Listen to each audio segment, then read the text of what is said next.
الله من الشيطان الرجيم بسم الله الرحمن الرحيم الحمد لله رب العالمين وصلى الله على محمد وآله الطاهرين اللهم صل على محمد وآل محمد وعجل فرجهم السلام عليكم ورحمة الله وبركاته وعلیکم خیریت سے آپ السلام. ابراہیم غلام علی علی اصغر فرقان چراغ شارق اور باقی سبھی کا آپ ٹھیک ہیں؟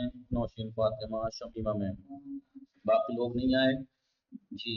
ہماری یہ گفتگو ہے یا یہ کلاس ہے تفسیر موضوعی کے بارے میں ہے. تفسیر موضوعی کتاب ہے قصہ قرآنی، یعنی جس کا اردو ٹرانسلیٹ ہے قرآنی قصے. قرآنی قصے سبجیکٹ کیا ہے؟ تفسیر موضوعی. تفسیر موضوعی کا موضوع کیا ہے؟ کس تفسیر موضوعی ایک میں کس چیز کے بارے میں گفتگو کریں گے؟ قرآنی قصوں کے بارے میں، قرآنی قصوں کے بارے میں. کیونکہ اس کی پی ڈی ایف نہیں تھی، دو چار دن ہم نے ایسے ہی صرف اس کے بارے میں تھوڑا سا بیان کیا تھا. آج پہلا جلسہ سمجھیے اس کا. تو کتاب کا نام ہے قرآنی قصے، سبجیکٹ تفسیر موضوعی. تفسیر موضوعی، تفسیر موضوعی یعنی وہ تفسیر جو موضوع کے اعتبار سے تفسیر کریں گے. جی اس تفسیر موضوعی کا موضوع کیا ہے؟ کس بارے میں یہاں پہ تفسیر ہوگی؟ قرآنی قصوں کے بارے میں. کتاب کا نام یہ ہے. ٹھیک ہے. مؤلف کون ہے؟ صالح قنداوی. صالح کا جو فارسی کی اصل کتاب ہے قصہ قرآنی، جی ان کی ہے. مترجم جمال عباس، سید جمال عباس نقوی ہے. ٹھیک ہے. آئیے المصطفی نیو دہلی سے یہ وہ کرائی گئی. آئیے فہرست آپ جب دیکھ رہے ہیں کہ درس کے حساب سے پہلا سبق قرآنی قصے کہتے کسے ہیں. قرآنی قصے کہتے کسے ہیں. قرآنی قصے کہتے کسے ہیں. اب کسے کہتے ہیں اس کے بارے میں بتائیں گے یہ قرآنی قصے. دوسرا درس مطلب قرآنی قصوں کے اجزاء ترکیبی. قرآنی جو قصے ہیں وہ کون سے اجزاء سے ملا کر جو ہے وہ قرآنی قصہ کہلائے گا. کیا کیا چیزیں اس کے اندر ہونی چاہیے. ٹھیک ہے. کردار، مناظر، یہ چیزیں ہونی چاہیے. یا تیسرا سبق قرآنی قصے کے اجزاء ترکیبی کے بارے میں ہے. قرآنی جو قصہ ہے مطلب اس کا وقت اور زمانے کے اعتبار سے، جیسے مثال کے طور پر خاندان عمران کا انتخاب، زوج عمران کی نظر، ان کے مریم جناب مریم ان سے مریم کی ولادت وغیرہ وغیرہ، اس چیز کے بارے میں ہم بیان کریں گے. تو پہلا سبق ہمارا ہم شروع کرنا چاہ رہے ہیں. جی آواز آ رہی ہے آپ سب کو؟ سبھی کا نوشین سکینہ پہلا سبق ہم پہلے ہی بتائیں گے اصلا قصہ کہتے کسے ہیں. قصہ یہ قرآن کے بارے میں بات ہے نا. یہ کتاب قرآنی قصہ کہتے کسے ہیں.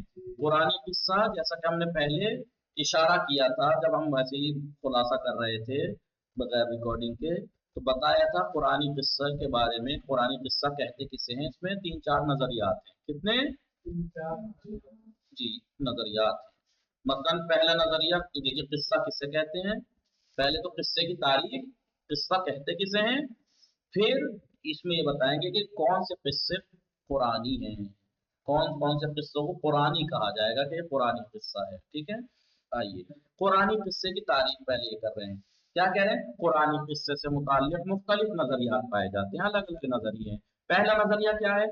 کچھ کا کہنا ہے کہ قرآن کی وہ روایتیں، جی قرآنی روایتوں کے صرف اسی جو قرآن میں روایتیں ہیں اس کے صرف اسی حصے کو قصہ کہا جائے گا جس میں ایک قصے کے اندر جو فنی عنصر پائے جاتے ہیں، اجزاء پائے جاتے ہیں. ایک قصے کے اندر جو چیزیں ہونی چاہیے ساری شرطیں اور شروط ضوابط اس کے اندر ہوں پورے کے پورے، تو اسے قصہ قرآنی قصہ کہا جائے گا اس روایت کو، ورنہ تو نہیں. اگر ہم اس نظریے کے اعتبار سے دیکھیں، کیا نظریہ ہے؟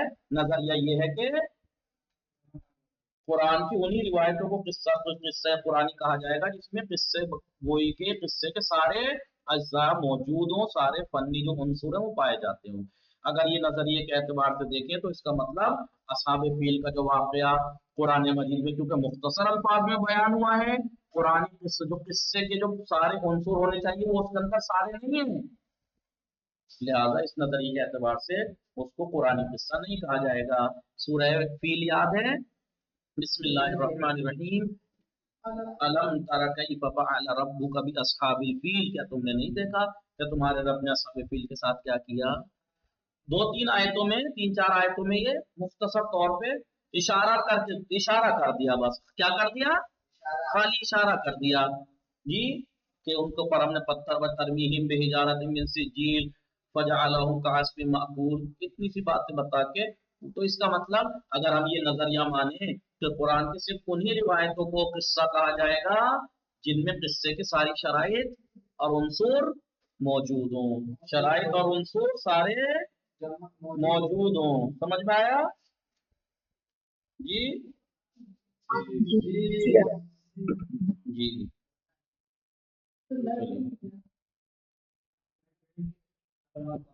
آئیے کیا ہوا؟ تو دوسرا نظریہ کیا ہے؟ دوسرا نظریے پہ آئیے. دیکھیے یہ خصائص القصۃ الاسلامیہ کتاب ہے، اس میں سے بات لی گئی ہے، اس میں یہ نظریہ بیان ہے. دوسرا بعض کا خیال یہ، دیکھیے ایک نظریہ، دوسرا نظریہ کیا ہے؟ دوسرا نظریہ یہ ہے، بعض کا خیال یہ ہے کہ بس انہی پرانی روایتوں کو قصہ کہا جا سکتا ہے جو گزشتہ قوموں سے تعلق رکھتی ہوں. ایک نظریہ کیا ہے؟ قرآن کے اندر جو روایتیں گزری ہوئی قوموں کے بارے میں ہیں وہ قصہ ہیں، وہ قصہ قرآن کہی جائیں گی. لہذا اس بنا پر ہمارے پیغمبر سے پہلے جتنے بھی انبیاء کی داستانیں گزری ہوئی قوموں کی آئی ہیں وہ سب تو قصہ قرآن کہلائیں گی. لیکن جو ہمارے پیغمبر اور ان کے بعد جو رونما ہونے والے واقعات قرآن میں ذکر ہیں جی، وہ قصہ نہیں کہلائیں گے، وہ قصہ قرآنی اس نظریے کے اعتبار سے یہ قصہ قرآنی نہیں کہلائیں گے. سمجھ میں آیا؟ یہ نظریہ کہاں ہے؟ یہ نظریہ ہے مبانی ہنری قصہ قرآن تعلیم ابو القاسم، ان کی کتاب ہے، یہ صفحہ 32 سے لے کے 36 پر. ٹھیک ہے، یہ نظریہ. تو دو نظریے ہو گئے. پہلا نظریہ کہ قرآن کی انہی روایتوں کو قصہ قرآنی کہا جائے گا جو قصے کے تمام اس میں عناصر موجود ہوں. اس اعتبار سے کیونکہ جو چیز اور جو روایت، اس کا مطلب قرآن میں مختصر طور پہ اشارتاً بیان ہوئی ہے وہ قصہ نہیں کہلائیں گی، جیسا اصحاب فیل. دوسرا نظریہ کیا ہے؟ دوسرے لوگ یہ کہتے ہیں کہ قصہ قرآنی کسے کہتے ہیں؟ قرآن کی وہ روایتیں جو گزشتہ قوموں سے تعلق رکھتی ہیں وہ تو قصہ قرآنی ہیں. تو اس اعتبار سے تو ہمارے نبی کے زمانے کے جو واقعات ہیں وہ جو قرآن میں آئے ہیں وہ قصہ نہیں کہلائیں گے، قرآنی قصہ نہیں کہلائیں گے. ایک اور نظریہ کیا ہے؟ وہ کہتے ہیں کہ وہ تمام روایتیں جو قرآن میں ہیں سب کی سب قصہ ہیں، جو چاہے گزشتہ قوموں سے تعلق رکھتی ہوں چاہے ہمارے نبی کے زمانے میں رونما ہونے والے حادثات و واقعات ہیں، وہ سب کے سب قصہ قرآنی کہلائے جائیں گے. سمجھ میں آیا جی؟ تیسرا نظریہ بالکل سب سے بڑا نظریہ ہے، اس میں یہ سب چیزیں شامل ہیں، بلکہ الگ سے اور چیزیں بھی شامل کر دی. انہوں نے کہا کہ گزشتہ اور موجود رسول کے زمانے کی قوموں کے قصے تو چھوڑیے، ضرب المثل بھی اگر کوئی آئی ہے وہ سب وہ بھی قصہ قرآنی کہلائے گی. وہ بھی کچھ لوگ قرآن میں جو کہاوتیں ہیں، کہاوتیں ان کو بھی انہوں نے قصہ قرآنی شمار کیا ہے. سمجھ میں آ رہا ہے جی؟ نام لکھ لیجیے، سبیکہ جعفری، نوشین فاطمہ، نام لکھوا دیجیے آپ اپنے لوگ رجسٹر میں جی. نظریوں کا یہی اختلاف، کیونکہ مختلف نظریے ہیں، مختلف نظریوں کے مختلف ہونے کی وجہ سے یہی چیز سبب بنی کہ بعض لوگ ایک چوتھائی قرآن کو قرآنی قصے سمجھ بیٹھے. وہ سمجھتے ہیں کہ بھائی قرآن تو ایک چوتھائی بس قصے ہی ہے، قصہ ہی ہے، قصوں کی کتاب سمجھ بیٹھے. نعوذ باللہ، قرآن خالی قصوں کی کتاب تھوڑی ہے کہ دادی نے نانی نے رات کو کہانی سنا دی سلانے کے لیے بچوں کو، نہیں. اور بعض نے قرآن داستانوں کی تعداد تو 116 تک پہنچا دی کہ قرآن میں جو ہے داستان 116 سے بیان ہوئی ہیں. اب ہم قرآنی اصطلاح میں قصے کا مفہوم کیا ہے اس سے آشنائی کے لیے مادہ قصہ کے معنی اور قرآن کریم میں اس کے استعمال کہاں کہاں استعمال ہوا ہے، کیا استعمال ہوا، کس معنی میں استعمال ہوا، اس کا تذکرہ کر رہے ہیں. پہلا، قرآن میں قصہ یا قصوں کا قصصاً کے معنی آپ بیتی سنانے کے لیے بھی استعمال ہوا ہے. کس معنی میں؟ آپ بیتی. آپ بیتی جانتے ہیں کسے کہتے ہیں؟ جی آگا. یعنی अपने ऊपर जो गुजरी हो, अपने ऊपर जो गुजर हुई ये कहानी को कोई बताना। बात अपनी बताना। मसलन ठीक है ना, मार है कस्सा या कुस्सो कस्सन और कससन, कस्सा माजी या कुस्सो मुजारे, कस्सन और कससन इसका मजदर। इसके कई माना हैं जिनमें से एक माना है आप बीती सुनाना। मिसाल के तौर पर ये सभी का जाफरी लिखा, नौशीन फातिमा और शमीमा रिजवी, सकीना बानो, रजिया, आपके नाम वही है जो आईडी पे हैं जी। शमीमा, सकीना बानो, ठीक है, ठीक है, शमीमा रिजवी, सकीना बानो, रजिया। चलिए, लिहाजा कुरान मजीद में आयत है इस बारे में कहीं इस्तेमाल हुआ है जो आप बीती के माना में हो। बिस्मिल्लाहिर्रहमानिर्रहीम, फलम्मा जाअहू वक़स्स अलैहिल क़ससा। फलम्मा, ये जब की बात है जब जनाब मूसा जी गुजर रहे थे, देखा कि आपका चाहने वाला से कोई दुश्मन भिड़ रहा है, उसे पीट रहा है। आपने जलाल आ गया और आपने वकजा, वकजा, वकजा के माना घूसा, घूसा मार दिया उसके, जो आपके शिया आपके चाहने वाले को सता रहा था, मार रहा था, उसके मुंह पे घूसा मार दिया। घूसा पड़ गया ज्यादा जोर से, वो मर गया। मरा तो वहां से आप ये फरार किए, वहां से जनाब मूसा वहां से निकल गए, निकले निकले जाते जाते भटकते भटकते फलम्मा जाअहू जी, तो फिर ये पहुंचे एक जगह, तो इन्होंने देखा कि कुछ लोग हैं जो पानी पिलाने की जो जगह होती है जानवरों को, वहां सब अपने अपने जानवरों को पानी पिला रहे हैं नहर से। लेकिन एक पेड़ के नीचे दो लड़कियां हैं जो अपने जानवरों को लिए खड़ी हुई हैं। शर्म, मतलब वो जो हया जो लड़कियों में होनी चाहिए वो हया के साथ हैं जी। तो जनाब मूसा ने क्या किया, इंसानियत का सबूत देते हुए गए, उनके जानवरों को आपने सैराब करा दिया। वो मर्दों में आने से कतरा रही थी इसलिए, ठीक है। लिहाजा आपने जब आपने सैराब कर दिया, करा दिया उनके जानवरों को, वो घर गई। वो कौन थी, जनाब शुएब की बच्चियां थी। जनाब शुएब नबी हैं जी। तो जब उन्होंने अपनी दास्त उन्होंने बताया कि ऐसे ऐसे एक ने वो किया, पानी पिलाया हमारी, ये तो एक जवान था, ऐसे था ऐसे था। तो जनाब शुएब ने अपनी एक बेटी को भेजा बुलाने के लिए। तो उनमें से एक आई अलस्तहिया, अलस्तहियाइन ऐसे एक लफ्ज आया है कुरान में, इस्तिहया के साथ यानी हया के साथ, यानी ऐसे तरीके से जो एक लड़की के अंदर हया होगी, इस तरीके से वो आपके करीब आई और उसने जनाब मूसा को कहा कि हमारे वालिद ने आपको बुलाया है। जब ही जनाब मूसा वहां गए, फलम्मा जाऊ, जब जनाब मूसा उनके पास आए, जनाब शुएब के पास, वक़स्स अलैहिल क़सस, और अपनी आप बीती बयान की कि मेरे पे क्या गुजरा है। तो काला, तो जनाब शुएब ने कहा ला तखफ, मत डरो, नजौत मिन कौम मिनल कौमिल ज़ालिमीन, आपने जालिम कौम से निजात पाई। तो यहाँ पे क्या मतलब हुआ, कस्सा आप बीती बयान की, कस्सा अलैहिल क़सस अपनी आप बीती बयान की। तो जनाब मूसा, तो आप बीती बयान की, तो यहाँ पे कस्सा के माना क्या है, आप बीती बयान करना। कि क्या यहाँ पे क्या कर रहे हो, कहाँ से आए हो, जब पूछा तो आपने अपनी आप बीती बनाई कि मैं ऐसे ऐसे आया हूँ और यूं आया हूँ, ठीक है, ठीक है। जी, तो एक माना कुरान में अगर कस्सा लफ्ज के माना, वालेकुम कस्सा लफ्ज के माना इस्तेमाल हुए हैं आप बीती बयान करना। एक माना किसी शख्स या चीज का पीछा करने के माना में भी लफ्ज कस्सा इस्तेमाल हुआ है।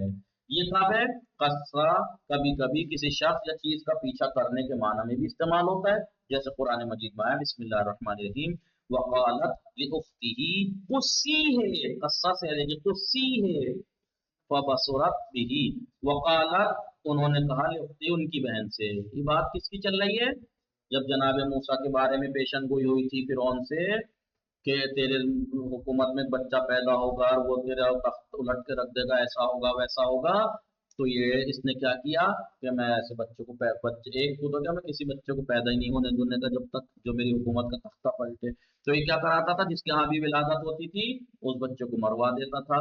कितने बच्चे कत्ल करा दिए जी। लेकिन जनाब मूसा को तो खुदा को बचाना था, लिहाजा आपके हमल के आसार भी जाहिर नहीं हुए, आपकी विलादत भी हो गई। विलादत हुई लेकिन आपको जान का खतरा था आपकी वालिदा को, तो उनके ऊपर क्या फ़अौहा इला उम्मिही, हमने उनकी वालिदा पर वही नाजिल किया, यानी उनके दिल में ये बात डाली क्या, मसलन के इनको एक बक्से में रख के इन्हें नील के हवाले कर दो, दरियाए नील में डाल दो। ठीक है, तो उन्होंने इस हुक्म की तामील की, उसमें बक्से में रख के नील के हवाले तो कर दिया, लेकिन माँ की ममता भी तो थी, लिहाजा उस ममता ने क्या क्या कहा, वकालत, उस उनकी माँ ने कहा जनाब मूसा की, ले उखती यानी जनाब मूसा की बहन से कहा, खुद सी है, जाओ इसका पीछा करो, ये नील के मैंने हवाले जो बक्सा किया है देखो, इसके पीछा करती भी जाओ, ये कहाँ जाएगा, खुद है, इसका पीछा करो। तो खुस्सा का माना क्या है, पीछा करना। फबसुम क्या है, फबसुरत बिही अन जम्बिन व हुम ला यशउरून। फिर क्या हुआ, उन्होंने क्या किया, उसका दूर से मूसा पर नजर रखी और किसी को एहसास भी नहीं हुआ कि कोई इसको देख भी रहा है। फिर आप जनाब मूसा को कैसे पता लगा था कि फिरौन के घर में है मेरा बच्चा, क्योंकि इनकी बहन जनाब मूसा की यानी इनकी बेटी पीछा करती भी गई थी ना, देखा था कि क्या हुआ, मैंने उठाया, फिर ये घर किसी काम से फिरौन के यहाँ गई भी, वो दूध नहीं पी रहे थे, ख्याल रखने जाती थी नहीं जाती थी, जब देखा दूध नहीं पी रहे थे, क्योंकि नबी है ऐसे तो किसी का दूध पी लेंगे, तो फिर इन्होंने ही कहा था कि मैं एक ऐसी दाई को या औरत को जानती हूँ जो दूध पिलाती है, जो, तो फिर वो लेके गई थी इन्हें, तो जनाब मूसा की वालिदा गई वहां, फिर ये दूध पिलाने जाती थी। समझ में आया नहीं कैसे कैसे, एक माना क्या हुआ, अगर एक बात सवाल, जी फरमाइए। जी अगर जनाबे मूसा भी नबी थे और जनाबे शुएब भी नबी थे, जी जी तो अगर मैं ये कि मतलब एक साथ दो नबी थे, नहीं कि एक नबी जब गया तो दूसरे को परवरदिगार ने हिदायत के लिए भेजा, यानी एक साथ में भी मतलब वो भी नबी थे वो भी नबी थे, दोनों नबी साथ में दो थे। दो नहीं, कई कई नबी भी रहे हैं, कई कई नबी भी, और सबकी जिम्मेदारियां, नबी फर्क है हर नबी की, कुछ नबी तो खाली अपने खानदान की हिदायत के लिए आए थे, कुछ नबी अपने शहर, इस तरीके से। जी, तो नबियों में फर्क है, 1,24,000, जनाबे एक एक वक्त में कई कई नबी भी थे, एक रसूल एक भी वक्त रहे में हैं। कई कई नबी भी थे, खुद जनाब मूसा, जनाब जी खुद जी जनाब यूसुफ व याकूब, खुद जनाब मूसा व हारून, और एक एक वक्त में, मगर यह है कि जी चलिए, जी जी जी। एक एक वक्त में कई कई नबी रहे हैं। चलिए, तो खबर कस्सा का माना, एक माना हुआ, आप भी किस माना, कुरान में इस माना में भी इस्तेमाल हुआ है, कुरान के में कस्सा के एक माना किस माना में, पीछा करना, और कस्सा के एक माना कुरान में खबर के भी हैं, खबर, और आप बीती और दास्तान को भी कहते हैं, जो हम समझते हैं वही कस्सा। जी, लफ्ज कस्सा के मानी में से एक माना क्या है, किस्सा और दास्तान। देखिए वहां पे क्या था, आप बीती सुनाना, यहाँ कस्सा की माना है खुद दास्तान, खुद किस्सा दास्तान, लुगत में इस मतलब के लिए किस्से के लफ्ज, और कुरान करीम में किसस के लफ्ज इस्तेमाल हुए, किस माना, दास्तान और किस्से के लिए लफ्ज किस्सा के लिए कसस और किस्सा इस्तेमाल हुआ है, 6 मकामात पर आया है लफ्ज कसस या किसस या किस्सा, के जो दास्तान के और वाक़े के माना में है, जैसे बिस्मिल्लाहिर्रहमानिर्रहीम, लक़द कान फी क़िससिहिम इबरतुल लिउलिल अलबाब, यकीनन इस वाक़े में साहिबान अक्ल के लिए इबरत है, दर्स है, लेसन है। और कहीं अपने माना मस्दरी के लिए आया है, यानी किसी शय का पता लगाना, क्या किस्सा यानी किसी शय का पता लगाना, या किसी शख्स या किसी चीज का पीछा करना, यही तो लोग भी माना थे, मस्दरी माना, उसके माना में भी इस्तेमाल हुआ है, जैसे फरतद्दा अला आसारिहिमा कससन, फिर दोनों यानी मूसा और हारून अपने कदमों का जो आसारिहिमा, अपने जो उनके कदम के निशान थे, उन्हीं के ऊपर वापस पलटे, वापसी उल्टे पांव वापस आए। ठीक है, बाकी इंशाल्लाह कल पढ़ेंगे। वसल्लल्लाहु अला मुहम्मदिन व आलिहि ताहिरीन।